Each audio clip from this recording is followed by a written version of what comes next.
One might begin with the buildings, those mute witnesses to centuries of doctrinal dispute.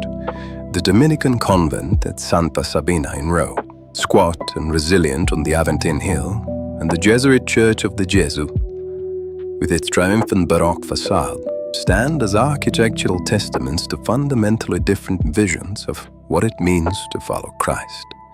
The one, severe and unadorned, speaks of a theology that finds God in the clear light of reason, in the ordered propositions of Thomas Aquinas.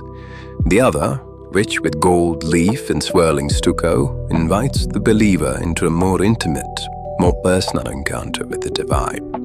But these are mere surfaces, and the past is never quite as distant as we imagine. Its traumas and conflicts sediment themselves in the most unlikely places. The rivalry between these two orders is a contest between what the law demands and what the love allows. And this is not merely a historical curiosity. It is a wound that has never fully healed, a fracture that runs through the very body of Western Christianity. The Dominicans, the Hounds of the Lord, a wordplay in Latin, they were the theological police of the Catholic Church. Now this is a troubling image, and one that carries with it the weight of much suffering. The same order that produced Albertus Magnus and Thomas Aquinas, thinkers of astonishing subtlety and intellectual courage, also produced Tomás de Torquemada, the first Grand Inquisitor of Spain. The connection is not incidental. The impulse to establish orthodoxy, to defend the boundaries of correct belief, inevitably creates the mechanism for identifying and punishing heresy. Consider the Cathars, those neo-Gnostic dualists who were the original target of Dominic's preaching. The Dominicans were founded, in part, to counter their influence through the power of reasoned argument, to meet the challenge of heresy, not with the sword, but with the word. And yet, within a generation, the order had become the principal instrument of the Inquisition. The bull Ad Extirpanda of 1252 authorized the Dominicans to use torture in their investigations, a development that seems, to our eyes, a grotesque betrayal of Dominic's original vision. Turn over the yellowed pages of inquisitorial manuals and note the meticulous records of confessions extracted under duress, the careful documentation of suffering. There's a peculiar horror of bureaucracy in this, the way that the machinery of persecution operates through the accumulation of detail. The Jesuits, by contrast, have always presented themselves as something other than policemen. Whoever desires to serve as a soldier of God beneath the banner of the cross begins the founding document of the Society of Jesus. The military metaphor is not accidental. Ignatius of Loyola was a soldier before he was a saint, wounded at Pamplona, and the spiritual exercises he devised for his followers retained the structure of military discipline, a retreat of rigorous self-examination, of combat against one's own disordered affections. And yet, the Jesuits' emphasis on probabilism, the idea that a person may follow a softer option if it brings them closer to God, suggests a very different relationship to rules. The contrast with Dominican legalism could not be more stark. The Jesuits asked what love allowed, while the Dominicans asked what the law demanded. One might read this as a conflict between legalism and leniency, between rigidity and flexibility. But let us remind ourselves that these polarities are never stable. The most apparently liberal institutions can become instruments of the most shocking cruelty.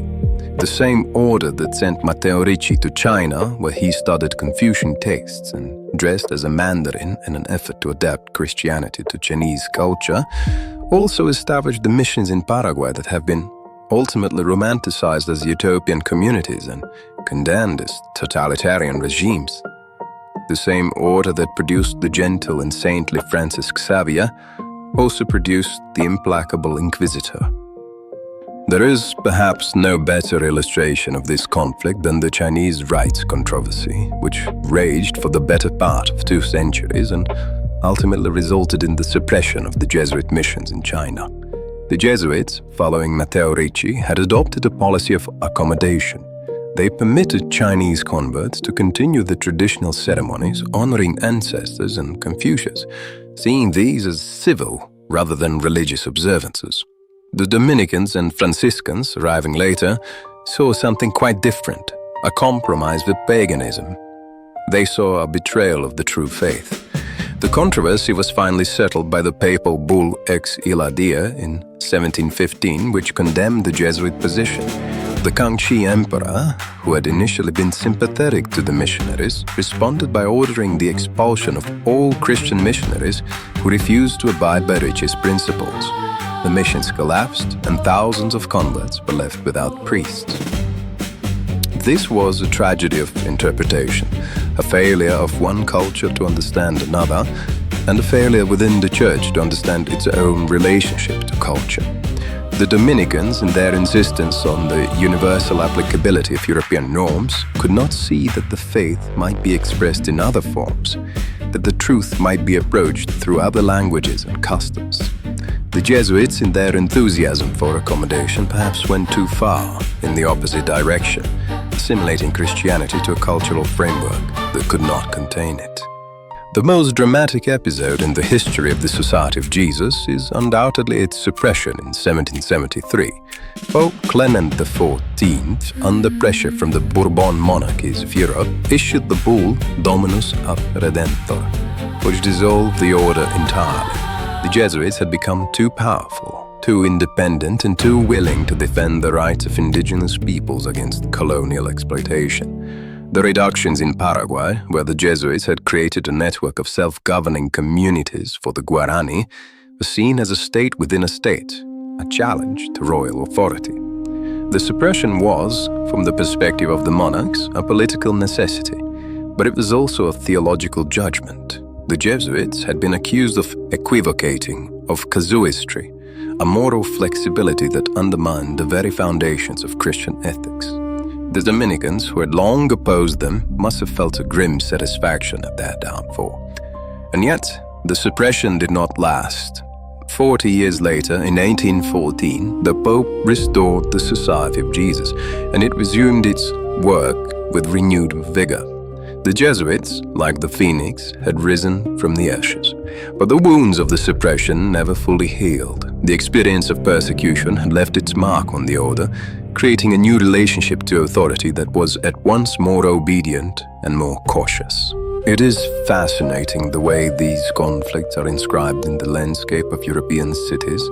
The Jesuit churches, with their dramatic Baroque interiors, their illusionistic ceilings that open onto heaven, their theatrical altars that invite the believer into an emotional encounter with the sacred. And the Dominican churches, more austere, more rational, their architecture expressing a theology that finds God in the clear light of reason. These are not merely aesthetic differences. They are expressions of fundamental theological commitments. The Jesuits, following Ignatius, believed that God can be found in all things, that the divine is immanent in the world, and the believer must learn to see the traces of the sacred in the most ordinary circumstances. The Dominicans, following Thomas Aquinas, emphasized the transcendence of God, the limits of human reason in apprehending the divine, and the necessity of tradition and authority. The contrast is, in some ways, a reflection of the great philosophical divide between nominalism and realism, between the particular and the universal. The Jesuits are drawn to the particular, the concrete situation, the individual conscience, the specific cultural context, while the Dominicans are drawn to the universal, the eternal law, the unchanging truth, the authority of tradition. But one must not lose sight of the human cost of these theological disputes. The executions of Jesuit priests in Elizabethan England, the martyrdom of Edmund Campion and his companions, the burning of Giordano Bruno, a Dominican who had become too radical, too willing to think beyond the boundaries of orthodoxy, the murder of the 6 Jesuits at the University of Central America in 1989, men who had spoken out against the regime in El Salvador. These are the witnesses, the ones who bear testimony to the violence that lurks beneath the surface of theological argument. They are the ones who remind us that ideas have consequences, and the debate between what does the law demand and what does love allow is not merely academic. And yet, there is also the possibility of reconciliation. The Jesuit and Dominican orders, after centuries of conflict, have largely come to terms with one another.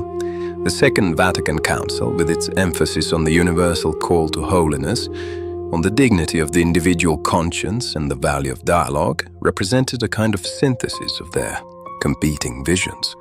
The Jesuit Pope Francis, who was elected in 2013, has spoken of the need for mercy, for a church that is not a fortress but a field hospital, and a faith that asks, what does love allow, rather than what does the law demand? But he has also insisted on the importance of doctrine and the need to preserve the Catholic tradition, on the authority of the Church. Perhaps the tension can never be fully resolved. Perhaps it should not be, for the tension between law and love, authority and freedom, is not a problem to be solved, but a mystery to be lived. It is the tension that makes the Church a living body, a community of believers who are always struggling to understand what it means to follow Christ. In the end, perhaps, we are left with the words of Saint Augustine, the great theologian who is claimed by both orders as a spiritual father. Love and do what you will. Now, this is not a license for licentiousness, but a recognition that love, properly understood, encompasses the law. That the law is, in fact, a reflection of love, a guide to living well, and a map of the territory of human flourishing. The Dominicans and the Jesuits have each, in their own way, tried to understand what this means. The Dominicans have emphasized the law, the Jesuits have emphasized love, but the two are not opposites. They are complementary. The law without love is tyranny, and love without law is chaos. The Church, and indeed the world, needs both.